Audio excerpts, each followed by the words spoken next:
Hello, everybody. Our guest today is Marty Marion. He is the CEO of Master Positioning. He's a real life madman, and he's an expert in advanced SEO, brand positioning, and e commerce strategy. And I'm happy to have him on the podcast. Marty, welcome. Eric, thank you so much for inviting me. Great to be here. Yeah, that presentation you gave at SEO Rockstars in Las Vegas last month was fantastic. And so I really wanted to have you on and talk to you about some of the stuff you had mentioned in that talk. And let's start with, I guess, kind of the first thing. What is one common misunderstanding that you can demystify for our guests about driving organic traffic? There are a lot of myths, but one that I like to talk about a lot is something that I tell all of my clients right up front. You need to look at Google not as a search engine. Google is not a search engine. Google is an advertising sales platform, period. And they provide the organic SERP only to give them real estate to put more paid ads on. So if we think about it that way, we're competing with Google's intention of getting searchers to click different ads or other features that Google can monetize. And so you combine that with another very interesting event over the last year or so.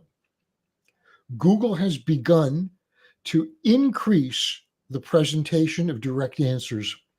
So a searcher typing in a question, will likely see the answer to that question presented right at the top of the SERP. It could be from a generative AI. It could be a direct answer box. It could be a knowledge panel. It could be people also ask. And so if we add the combination that Google is an ad sales business and that the majority of searches now wind up without a click through, we come to the realization that Google doesn't want searchers to leave the platform.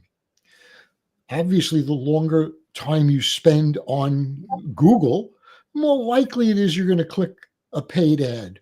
Why? Because Google surfaces the paid ads with an algorithm that matches a searcher's query to certain keywords and topics and intent behind the ad. They also do that with the organic SERP, but the organic SERP is pushed further down, and it's also controlled by an algorithm. So if Google wants to skew the results that you see in favor of a paid ad, which appears on the very top of the page, over the results that you see, or the accuracy, or the matching of organic results that they present, it's very easy for them to do that. So we need to look at Google specifically as an ad sales platform. And we have to factor in that we live in a zero-click world, which is going to increase and increase and increase. So often, the people responsible for driving the organic traffic are not the same people that are buying the advertising. There's editorial and there's advertising. And in the old days of newspapers, there was a wall between the two departments, but that's less the case now. Nevertheless, I think a lot of people that are listening to this podcast are interested in how they're going to drive more organic traffic. So what does this zero-click world mean for people whose job it is to drive organic traffic? That's a great question. I'm going to take a very, very slight quick detour. As you know, Eric, I come from the huge New York, Madison Avenue, billion dollar agencies. And you made a statement a moment ago about the separation of church and state, editorial versus paid ads. I cannot remember, with very few exceptions, any instance where buying a few paid ads in a magazine or on a television network didn't get us editorial coverage. It's unfortunately true that behind the scenes is a lot of pay for play. And we see it today. Look at all the review sites that come up on the top of organic search. You're searching for a laptop and you get 30 organic review sites, best 10 best laptops, newest laptops for 2025, and all of the links that they present in their reviews are affiliate links. Now, they disclose that, but they're still getting paid. And if they're getting paid for a click-through, then you can assume that that click-through is not necessarily completely independent as a review. And we look at the same thing with Google. Let's put that on the side for a moment and answer your question directly.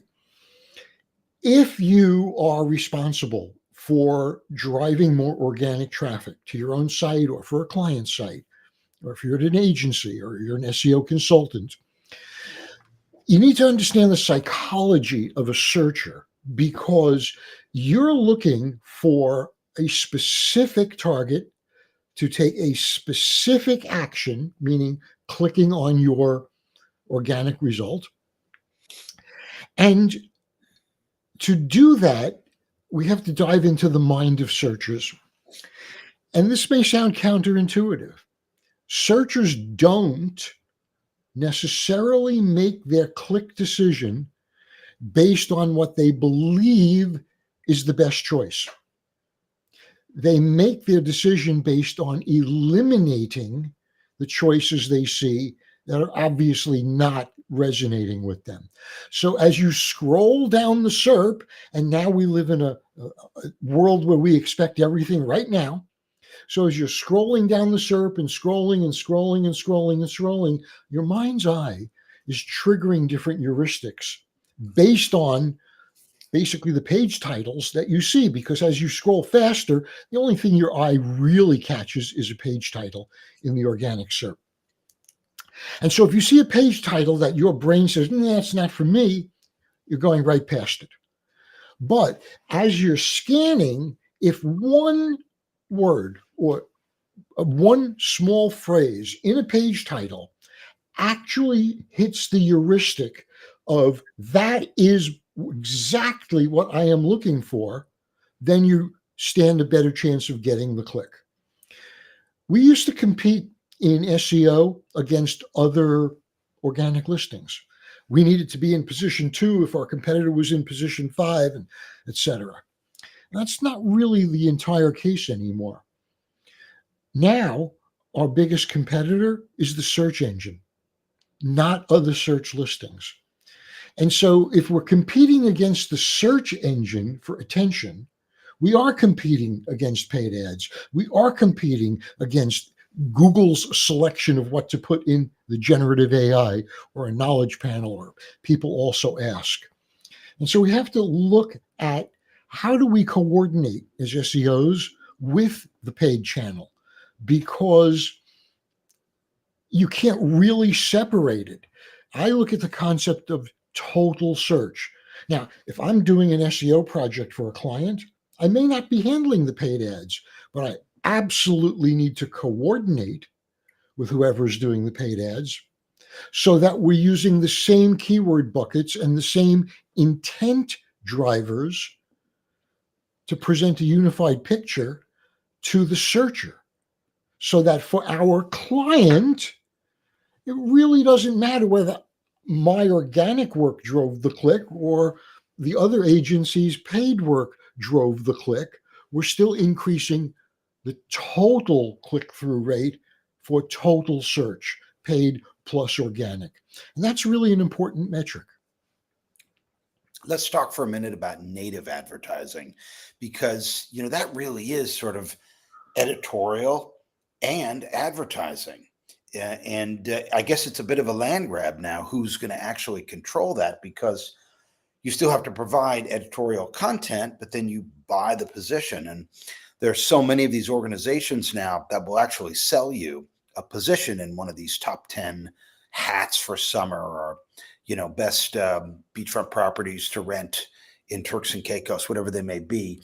Um, and yeah, they do have that disclosure that says, hey, this is, we may get paid for clicks, we may get paid for clicks, but it does not influence our editorial. Well, I mean, I think that raises a few eyebrows. We wonder if we even see that. But clearly, I mean, it seems to me the line between editorial and advertising is not as clear as it used to be. It used to be that if there was a advertorial in a newspaper or a print publication, it very clearly said above it, advertorial, advertisement, paid. And they do it Sponsored now. by. They do it now, but it's not as, the disclosures are not as transparent. They're hidden. They're often at the bottom instead of at the top. And it's not so easy to tell in a news feed what a sponsored result is on all the different platforms. So first, let's go into native for a second. First question is, you say that you have to balance search intent in organic and in paid. What about in native, where you're actually buying into these roundup stories where you're one of the top 10 and you'd love to get the click, but you may not be in position 1, you may be in position 3. How can we apply the heuristics you're talking about to that scenario? Oh, wow. Okay, so you've packed a lot into that question. I'm going to answer it in pieces. First, the advertorial approach, whether it's in print or in digital or in any medium at all, is clearly an approach that depends on integrity and an assumption of trust. There are digital publications, websites that sound very credible, that look very credible, whose name is very, very authoritative. And on the broad scale, most consumers look at it and say, oh, wow, they're trustable, right? And yes, they do disclose we may get paid for clicks and so on. Let's leave out the paid placement for one moment. You're in one of these pay for play articles, for example, a review article or a directory type article. And I said that intent really mattered. So pretend for a moment that the review of the top 10 whatevers is the same mentality as the Google SERP when we used to have the 10 blue, links. A searcher who decides to click on one of these review sites that basically is an affiliate, right? And they're looking at 10 different reviews, regardless of how the platform decided to order those, meaning if I get paid more from product 1 than I do from product 2, I'm likely to give product 1 a better position or a higher rating. Or say it in nicer words that may compel a searcher to think it's a better product or the best one. But I tend to look at something that I call the intent behind the intent. You may believe, and I don't disagree, that if somebody types in best new laptops, I'll use that example again, best new laptops for 2025, you have to ask the question, best for what? Best for graphic designers? Best for people who travel and need, massive battery life? Best for computational work? Best for speed of processing? Best for brightness of screen because I work in dark area? There are so many reasons someone wants a specific laptop, and that's what's going to get the click. If someone who wants that specific purposed laptop sees words that match. Let me say this in a different way. even though I am paying to appear in one of these affiliate review articles, and even though they're disclosing someplace that they may get paid for clicks, wink, wink, of course they do, I still control to some degree, or even to a complete degree, what's said about my specific product as a headline, or as an opening sentence in a review. And so if I really want to appeal, because my product appeals specifically to graphic designers, then I want to use the words graphic designer in a headline or in the very first sentence of any review, whether I'm paying for it or it's in a meta description or a page title in pure organic or in a paid ad, because people buy things for specific purposes and they click specific listings believing it's going to get them a step closer to acquiring what it is that they want to buy. And so we have to look at the organic click as integral to the purchase process, to a conversion on site. We have to look at these paid native or directory review type affiliate sites in exactly the same way. It has to integrate to a conversion opportunity. And let me take this one step further, Eric. We're all on Facebook, for example, all day long, right? Everybody's on Facebook. And let's suppose I'm a consumer. I'm not in the business. I'm not an SEO professional or an e-com professional. I'm just a consumer. And let's say that I really, really love ties, which I do. I love ties. And if I see an ad on Facebook for ties, which there are some very nice ones, maybe I'm tempted to click on one. I wasn't looking for a tie today, but I just happened to see an ad that appealed to me. And I click on it. And I get to the website of the merchant who's selling these ties. And I look around for a few seconds and I realize, oh my God, these ties are $300 each. That's too steep for me. Or I don't like the general style, or I find out that the ties are, made of some crappy material and I'm looking for silk ties or knitted ties or whatever I'm looking for. I leave the website because it wasn't for me. Walk into a bar, a nightclub, a restaurant, a store, you look around and you say, I'm out of here, right? It's not for me. So I leave the website. What do? I go back to Facebook, back on the feed. And what happens?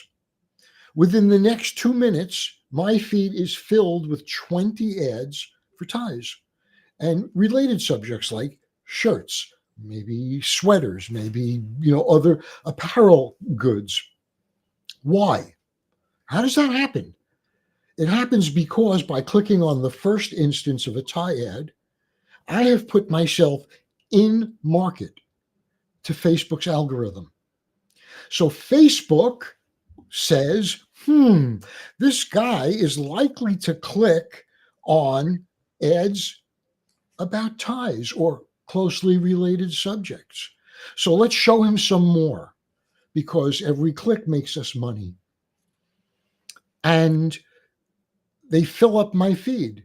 So if I'm the merchant selling ties, if I can't capture you, if I can't put the fishhook in you on your very first touch on my website, you're probably never coming back because you've left for a reason. I'm not giving you a reason to change your reason, right? So you're never coming back. And not only that, I've actually whetted your appetite for ties. I've made you think about them more prominently.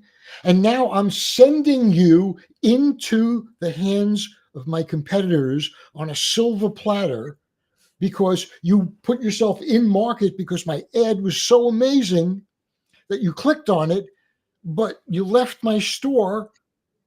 I've actually driven you to my competitors. And that's just insanity. So what do I do? How do I reduce bounce rates and keep visitors engaged and convert? Well, It depends to a very large degree on what it is you're selling, because the strategy underlying it is always the same. The tactics are radically different.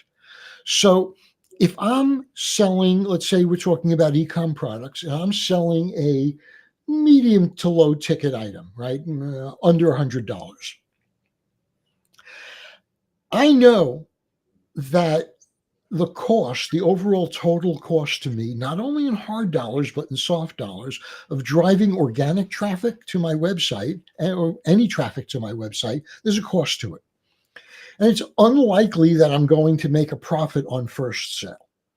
We just have to accept that. In fact, it's almost a rule when I talk to clients who expect, well, how soon am I going to break even, make money, etc.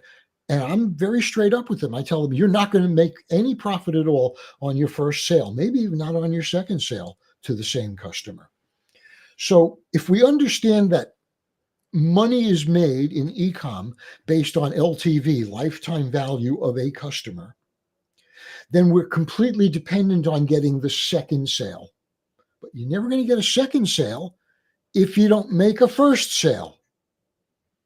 So I look at it like this. Somebody who's never bought from my store is a zero.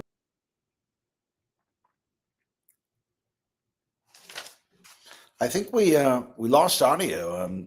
Can you hear me? I lost your audio. Something's going on. This is 21 seconds in, 21 minutes in, and we've lost Marty's audio. He's going to futz around with it and see if he can get it back on for a second here. But this is a note to the editor to remove this. I think I hear you. Say something. Hello, hello. We got you back. So continue, please.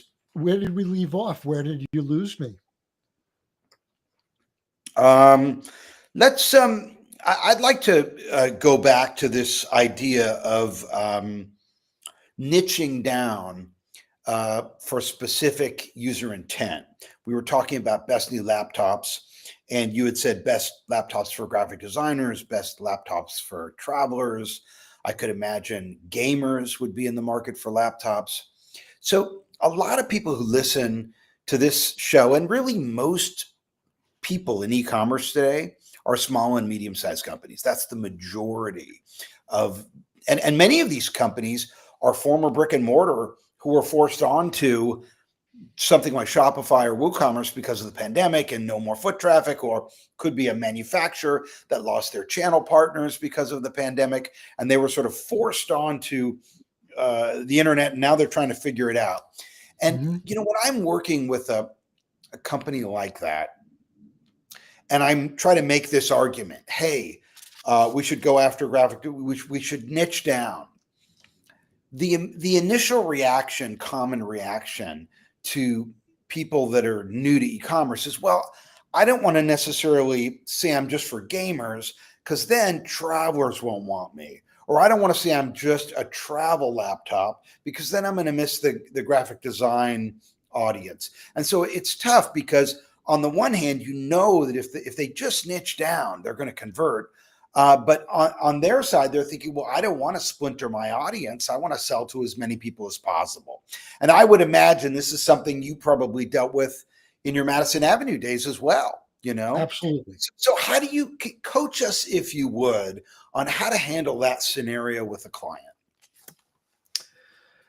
I'll go back and give you a piece of a story of a real client from the Madison Avenue, Mad Men agency days. You take a client like Procter & Gamble, and they are one of the most brilliant marketers on the planet. It doesn't hurt that they have a gazillion dollars to spend on testing, right? But they're still brilliant at what they do. So pick a category, paper towels. It wouldn't surprise me if companies like Procter & Gamble, and I'm not singling them out, own 2 or 3 different brands of paper towels. A low-end brand, a medium brand, and a more luxury, quilted, more absorbent brand. Because each one is going to appeal to a specific flavor of the total addressable market. let's apply that thinking to organic search. So let's suppose that I sell watches, and I don't want to just, sell watches that are iced out, diamonds and bling, so you can show off, how rich you are. I sell all types of watches for all types of purposes. I don't want to, as you say, splinter my market. So what I do for my clients and what I teach my clients is go wide. Instead of saying, well, if I promote laptops for graphic designers, I might be missing the traveler market. And if I promote for the traveler market, I might miss the gaming quality laptop market. Well, you don't have to. You can optimize for all of them to a deeper and wider degree.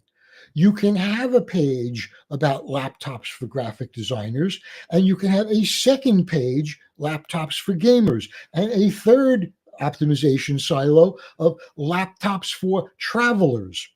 And because we count on Google and they count on their ability to match a search query to a web page to present, right?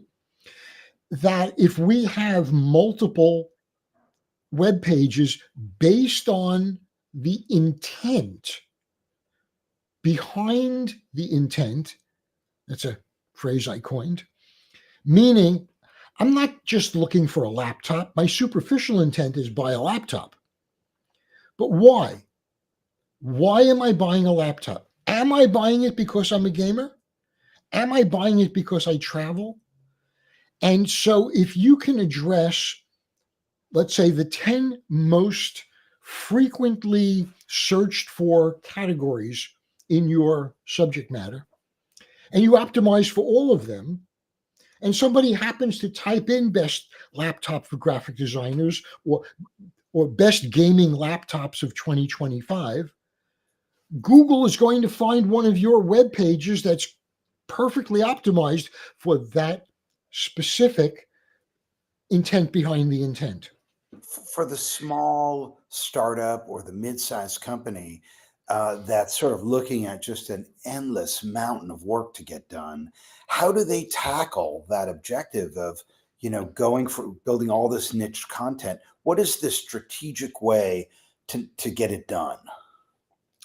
Well, there's an old saying that the only way to eat an elephant is one bite at a time. And if we apply that philosophy to organic search, and let's say a client is a small startup, right? They don't have a lot of money, a lot of time to spend, and they're looking to gain some traction. What I would do is I would first do a little bit of research in several different specific directions. The first thing I would look at is the generic core or slightly core money keywords for my topic. Laptops, best laptops, newest laptops, most reliable laptops. And I would do searches for those, and I would see who comes up organically, pure organic. And I would ask myself, what about that web page was so well matched to the search query's intent that Google decided to show it very prominently? And I would copy that. I would create a competitive capability in SEO so that Google might see my web page as maybe even more relatable, if you will, to the search query. So that's the first thing I would do. Who else is being surfaced by Google for the key search queries, the core queries? The second thing I would do is I would do a little bit of research into the people also ask section, and I would figure out what are the 10 most frequently asked questions in the category. Which laptop has the longest battery life? Maybe that's one of the most frequently searched questions. What about the new 5090, gaming GPU? How does it compare to the 40/80? There are so many possibilities, but people also ask is calculated based on the most frequently asked questions, right? Because Google, again, wants to drive more people to stay on platform a little bit longer. We call that terminating the search, by the way. Google wants to terminate the search on their platform. They don't want you to click away. And over time, my projection is we're going to see what we once considered purely organic or rich results being monetized. But let's go back to your question. So it really doesn't cost a lot more to create 2 web pages than it does to create 1. And maybe takes a little more time. Maybe it's, an extra few dollars if you're hiring someone to do it. But if you can determine what the most frequent questions are, what the most frequent intent-based searches are going to be, and you optimize for the first 2 of those and then gain some traction and you want to spend a little more money, you optimize for the next 2 and the next 2 until you get a portfolio of the top 10, 15, 20 topics and intents in your category. You don't have to cover them all on day 1. Nobody's holding a gun to your head. Marty, Marion, CEO of Master Positioning at masterpositioning.com. How can people get a hold of you? The best way to get a hold of me is straight up email. My direct email is Marty, M-A-R-T-Y, at masterpositioning.com. I answer all my emails. I'm pretty responsive. I can't promise I'll get back to you in 5 minutes, but I answer all emails and I encourage. You have a question? You're not sure about something? You disagree with me? Absolutely wonderful. Reach out. Don't hesitate. I'm very approachable and I like to talk a lot. Are there any upcoming events or courses or speaking engagements or anything at all that you'd like to share with listeners? Well, there are 2 things quickly that I'd love to share. First of all, coming up is one of the top SEO events of the year.